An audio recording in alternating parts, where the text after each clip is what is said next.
नमो नारायण, जय महाकाल, जय माँ बगलामुखी। सभी मेरे दर्शकों का बहुत बहुत स्वागत है। आई होप आप लोग अच्छे होंगे और जीवन में आध्यात्मिक उन्नति आगे कर रहे होंगे, मेरे साथ मुझे सुन रहे होंगे, मेरे साथ आगे बढ़ रहे होंगे। देखिए, आज मैं बताने जा रहा हूँ आपको साधना के बाद का नियम। साधना केवल करने मात्र से साधना आपकी सफल नहीं हो जाती है जब तक आप इन बातों को नहीं समझेंगे।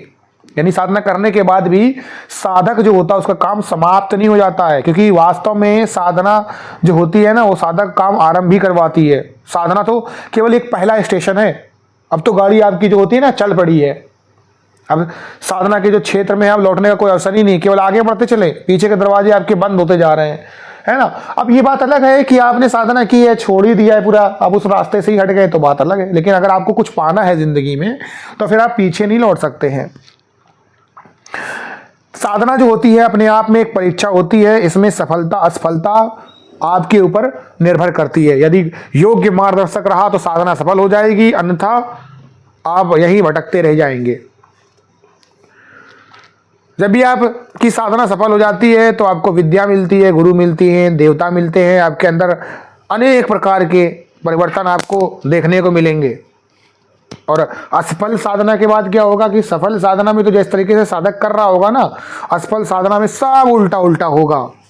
उसके अंदर अविश्वास हो जाएगा, आक्रोश हो जाएगा, जल्दबाजी करेगा, चिड़चिड़ा हो जाएगा, चीजें घर में खराब होने लगेंगी, हर चीज से वो इंसान गुस्सा करेगा, उसके अंदर धीरज नहीं रहेगा, विश्वास नहीं रहेगा, बोलेगा भगवान ही नहीं है।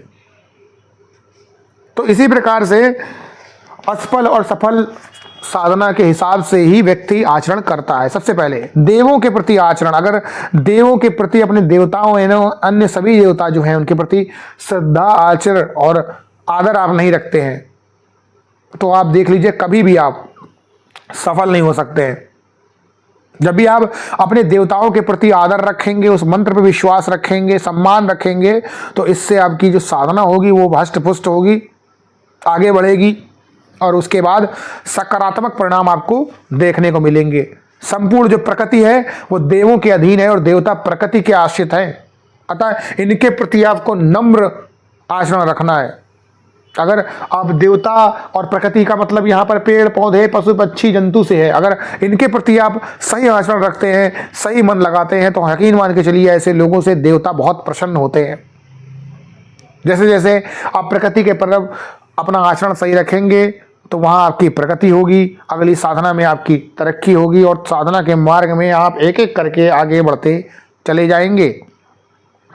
सभी जीव जो होते हैं ना, वो परमात्मा के ही अधीन है। अतः सभी के प्रति प्रेम और अपनेपन का आपको भाव रखना है। ये नहीं कि साधना कर रहे हैं और मांस खा रहे हैं, जीवों को यहाँ वहाँ मार रहे हैं, हिंसा कर रहे हैं, कष्ट पहुँचा रहे हैं।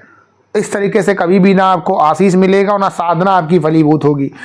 इसके अलावा यही नहीं, मनुष्यों के प्रति भी, अपने माता पिता, भाई बहन, परिवारजन, सभी से प्रेम बना के रखें, सभी का सहयोग करें। किसी को कड़े शब्द नहीं बोलने चाहिए कभी भी। अपना हक जो होता है ना, उसको भी औरों को देने की इच्छा करें, लेकिन जितना आपका सामर्थ्य हो। इसका मतलब ये नहीं कि आपके पास 2 रुपए हैं, उठा के 2 रुपए दे दिए, तो इसको मूर्ख भी कहा जाता है। ये बात गीता में कही गई है, जितने आपकी सामर्थ्य हो उतना ही दो। इसका मतलब ये नहीं कि आपको बिल्कुल एकदम बर्बाद हो जाना है।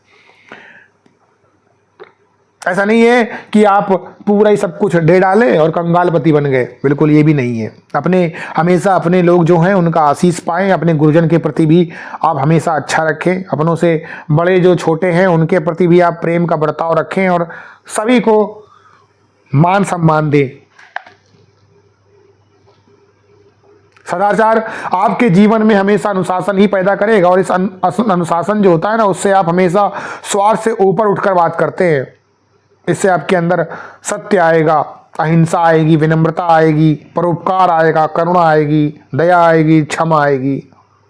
जो इंसान हमेशा सच बोलता है ना, उसके गले में सरस्वती माता विराजमान हो जाती है। उसको कभी भी देवता धोखा नहीं देते हैं। तो इंसान गुरुजनों के प्रति जीवन के हर हाल में सदैव सम्मान और आदर का भाव रखता है।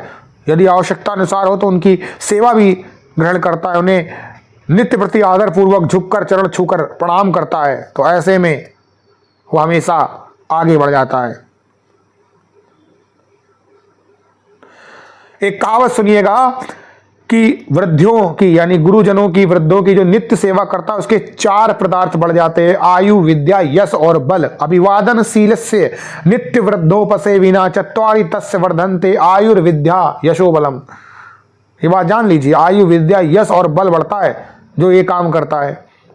किसी भी तरह का देव स्थान हो, छोटा बड़ा नहीं होता, उसे हमेशा सिर झुकाएं। ये नहीं कि बड़े बड़े मंदिर में जा रहे हैं सर झुका रहे हैं और छोटे मंदिर हो वहां से आंख फेर के निकल जा रहे हैं। आपके घर का भी जो छोटा मंदिर है ना वो भी देव स्थान ही है।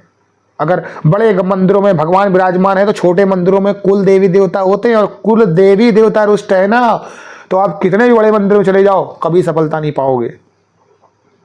तो आपके जो छोटे छोटे पर्व होते हैं, अपने पड़ोस या समीप के कोई देव स्थान हो तो उसके सामने सर झुकाइए। और आप हमेशा देवता से नीचे ही, इनके चरणों में हमेशा अपने आप को समझिए कि मैं दास हूं, आपका सेवक हूं। धर्म के कोई भी काम करें तो उसमें दिखावा नहीं करें कि हमने यहाँ 100 रुपये दे दिए, हमने 1000 रुपये दे दिए, हमने 2000 का दान कर दिया। करना है तो छुप के करिए। कुछ चीज़ें ऐसी होती हैं दान वगैरह इसको छुप के ही किया जाता है, इसका दिखावा और झंडे नहीं गाड़े जाते हैं कि मैंने ये कर दिया, मैंने वो किया, मैं यहाँ दान दे के आया, है ना। जिसको आप दान देने की कोशिश कर रहे हो वो आपको खुद इतना दान कर सकते हैं कि आपने कभी ज़िंदगी में सोचा भी नहीं होगा। आप क्या दान कर सकते हो, उसको कुछ भी नहीं। हमें अपनी यथाशक्ति के हिसाब से, आर्थिक स्थिति के हिसाब से, शारीरिक क्षमता के हिसाब से सहयोग और सेवा करनी चाहिए। जितना हो सके आप कार्यक्रम में, आयोजक में भल के हिस्सा लीजिए जितनी आपकी क्षमता है। जरूरी नहीं कि आप बिल्कुल एकदम अपने आप को निछावर कर दें। तो इस तरीके से अगर आप चीज़ें करते हैं जो मैंने पॉइंट यहाँ पर बताए हैं तो 100% आपको सफलता मिलेगी। जो लोग मेरे चैनल पे नए आए हैं वो लोग मेरे चैनल को लाइक और सब्सक्राइब करें। जो लोग मेरे चैनल पे पुराने से हैं उन लोगों का अभी तक के साथ के लिए बहुत बहुत धन्यवाद, शुक्रिया। इस वीडियो को शेयर करिए ताकि और किसी अच्छे इंसान को भी वीडियो पहुंच जाए। अभी के लिए खुश रहिए, स्वस्थ रहिए, आपकी आध्यात्मिक उन्नति आगे बढ़ती रहे। नमो नारायण, जय महाकाल, जय माँ बगला मुखी।